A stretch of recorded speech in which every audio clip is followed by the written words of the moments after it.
Welcome back to the Morning Mist 99 above and beyond schizophrenia. It's where we're coming from, it's where we are, it's where we're going.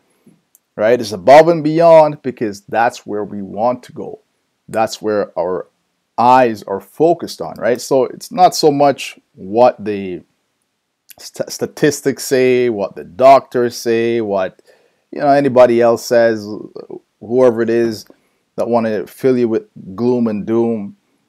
It's what you see, it's what you fight for, it's what you envision for yourself, and it's what you work towards. I'm not saying to neglect all your treatments and so forth, but I'm just saying that the outcome is not limited to what some people want to impose on you. You determine your destiny, so that's why it's above and beyond. Now, I want to talk about or talk on a question that somebody sent me, and I can't find this question actually, and I don't remember exactly how it goes. But it was about how could they kind of talk to someone who's experiencing schizophrenia and try to help them navigate that world and to get through it, right? Because with schizophrenia, one of the symptoms is delusions, right? And if somebody's caught up in the realm of delusions, they're not going to be in the realm of reality of the things that are that you see and you hear and you can identify and agree with, right? So they're in a different place where they see things, they hear things, and they believe things. All of this, the visual and the auditory hallucinations help contribute to this, to build this world of delusion so it becomes more solid, more real to them, and they'll act in this confined world. And so how do you break somebody out of that? Now, for me, for instance, I thought that my family and stuff were witches and demons, and I was a prophet. So I was lived with this false belief and acted in a manner that was harmful to myself, fasting, excessive amount of time. So, and now I've mentioned this before. The only cure for a lie is the truth, right? Just like the cure for sadness is happiness, the only cure for a lie is truth. In the world of delusion, it is a world of lies. It's built upon lies, right? And there's a carefully laid foundation so that the person stands on this and isn't falling through. So, but even if one of the most common thing you would do is you tell people the truth, right? You try to give them the truth, right? So now, but how they receive that truth won't be in a way that, will be like, oh, really? Oh my God, you mean I'm not a prophet? I'm just believing this? It's just my mind? Oh, okay, well, no, that makes sense, and I would just snap out of it. That's not how it works, right? Because like I said, this is a carefully built world. There's a foundation, there's walls, there's ceiling, like everything is real, it's tangible, you can smell, you can taste. It's that real, right? It's not just something that is not without, a solidity to it, right? So it's a carefully constructed world. So now when you introduce the truth, there's going to be resistance, right? There has to be resistance, right? Because there's a rejection.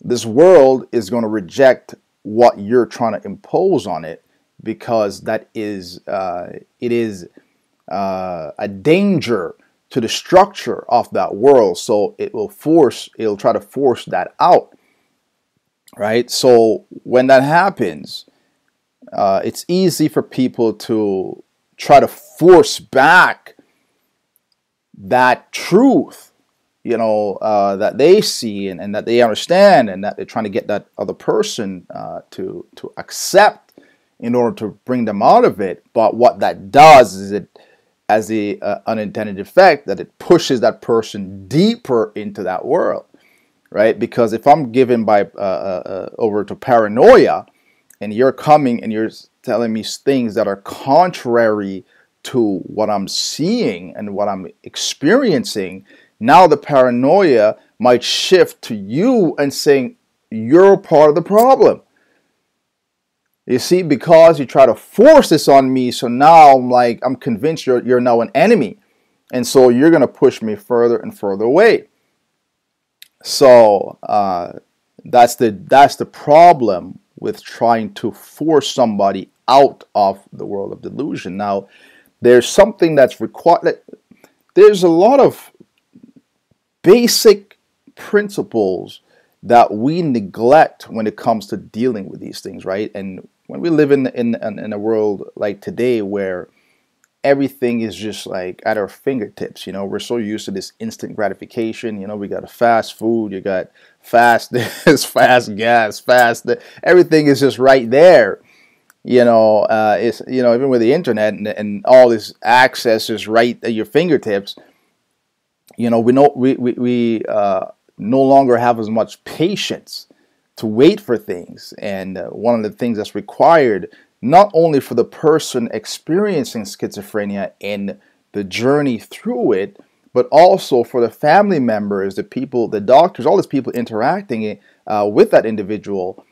They all require patience, right? And patience is not something that's easily acquired, because anything that's of value will cost you something, right? It won't come without a sacrifice. You're going to have to pay a price for it. And the only way to develop patience is to be in a situation where you are tempted to feel impatient, yet you have to find patience. You have to take the opposite. That's the only way this is going to work.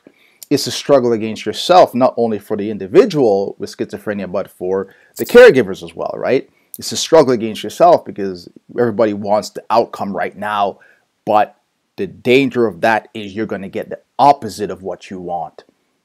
You will get more suffering, you'll get more pain, you will cause the other person to suffer, you cause them more pain, and it's just going to make this whole situation just explosive and take a turn for the worse. So one of the things I would say is, if we introduce that truth to that person and is met with rejection, it's fine.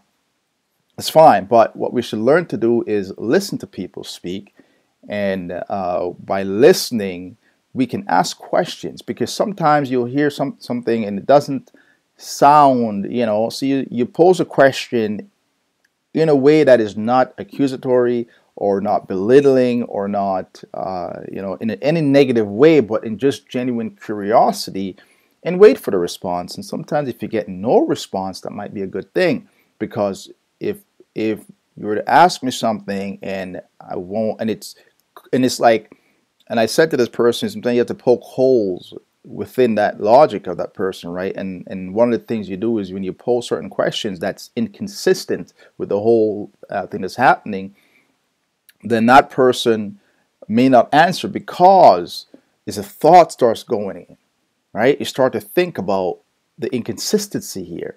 And so it challenges the individual, and likelihood it won't have an effect right away, because they're probably more likely going to lean towards the conviction of the delusion, the world of the delusion, and what that speaks to them.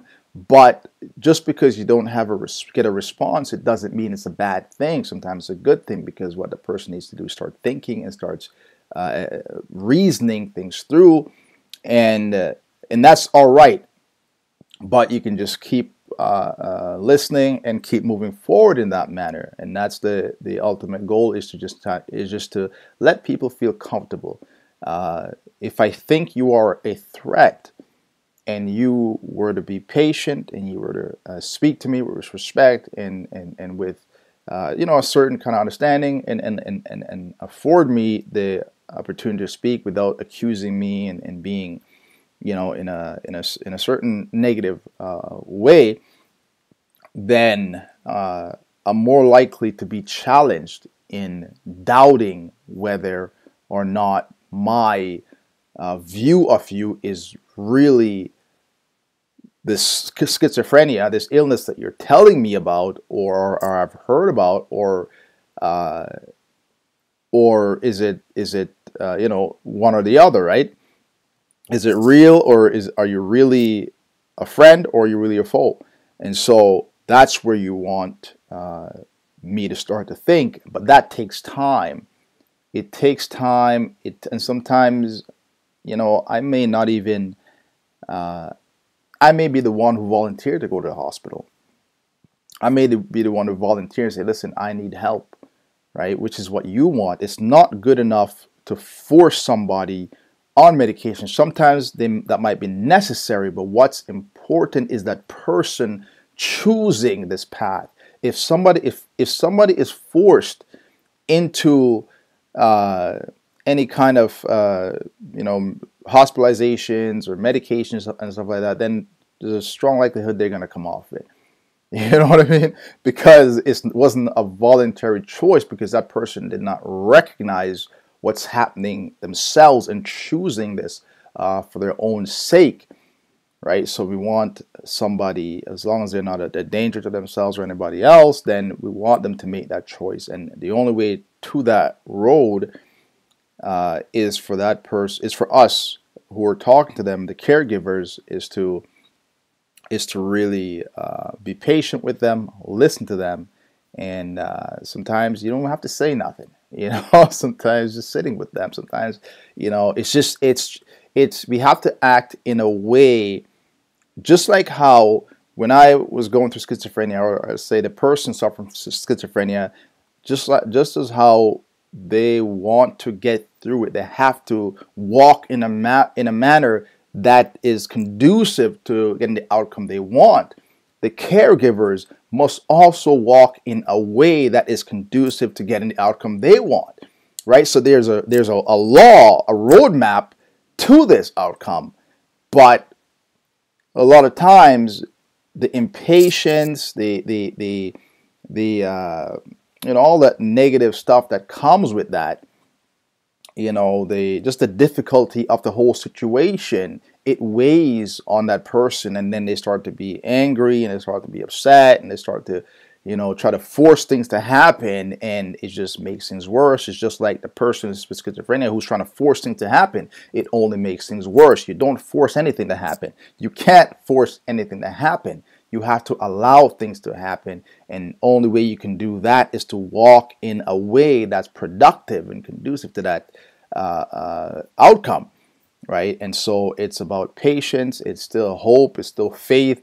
It's still those good things that we're so easily cast aside in hopes of holding on to something better, but there's nothing greater that you're going to find. Right, and this is why these things are difficult to really hold onto, is because they're so valuable, and there's all kinds of things that's going to come and try to take them from your hands. It's so easy to allow fear to erode the heart. It's also it's doubts and anxieties and all these things to come in and really control us and motivate us, and these things are what leads to negative outcomes. Right? Schizophrenia is that illness that's fear based. It's doubt based. It's anxiety driven. And the same thing, if the caregiver possesses the same attributes, those same those same emotions, you know what I mean? It's just gonna lead to the same outcome. It cannot lead to anything better. So you have to embody something greater, and it's difficult. But it's a process, and sometimes it's a journey, and it's about walking that path and that consistency of attitude and of mind, and really that gives us the best opportunity, right? The best opportunity. You want the person to open up to you. You want the person to open their mind up to you. You want them to trust you, to open their ears up to you, to listen to you. And in order to do that, you have to earn their trust, right? And if you're going to insert yourself to break through that world of delusion, you have to operate on a certain level, a certain frequency that matches that, and that's not in that negative way, but in able to something that's able to pierce it, right? Because what most people embody is things that strengthen it, right? It strengthens the whole world, right? Because you're embodied the same negative energy. Negative energy with negative energy is not going to equal a positive here. You know what I mean? So it's gonna make the whole situation worse. So you have to, that person with schizophrenia, they got anxiety, they have fear, they have all kinds of stuff. So you have to come with something greater, and that now is what's going to pierce that world. That's what's going to open up that world for that light to shine through, enable them to really see what's happening and start to think and start to reason and start to get that mind going and out of get the mind going that's out of the tracks of the delusion, because your thoughts are operating on a certain level, and it's like you're just submerged underwater, and that's the world you're living in, right? So if you want to come to the surface now, you're gonna need help, you know, or at least if you want to help that person, then you have to do so in a way that's actually helpful, and you know, those are some of the ways that are best at doing that. So anyways, that's going to be it for this video. So hopefully I said something that's a little bit helpful. And yeah, talk to you next time.